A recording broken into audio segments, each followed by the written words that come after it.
LPC कैसे बनाया जाता है। एलपीसी का फुल फॉर्म होता है लैंड पोसेशन सर्टिफिकेट। इसे बनाने का पूरा तरीका जानने के लिए इस वीडियो को अंत तक देखिए। इसमें सारी प्रोसेस को बताया गया है। तो चलिए वीडियो को शुरू करते हैं।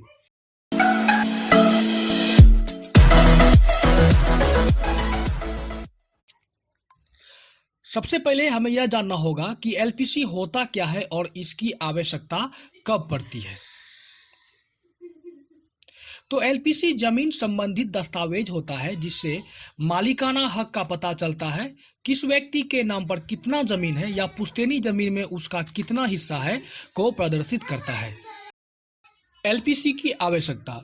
एलपीसी की आवश्यकता जमीन पर लोन या कृषि लोन लेने के लिए, सरकारी किसान संबंधित योजनाओं के लिए आवेदन करने में, जमीन को बेचने में, प्रधानमंत्री कृषि सम्मान निधि योजना जैसे प्रभावी सरकारी सहायता के लिए इस दस्तावेज की आवश्यकता पड़ती है।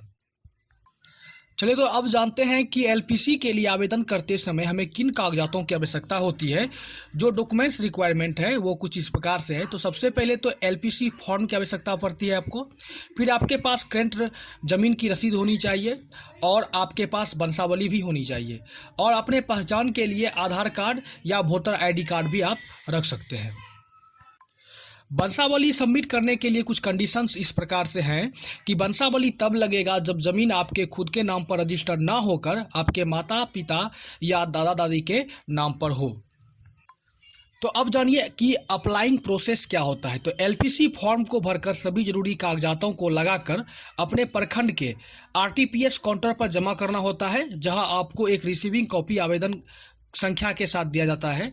इस आवेदन संख्या से आप ऑनलाइन भी अपने एलपीसी की स्टेटस को जांच सकते हैं, और जब आ जाएगा एलपीसी आपको तो आप उसे डाउनलोड भी कर सकते हैं, या आप इस रिसीविंग के द्वारा फिर जो समय दी जाती है कि आपको इस समय सीमा के अंदर पहुंचकर अपने एलपीसी को लेना होगा आरटीपीएस काउंटर से।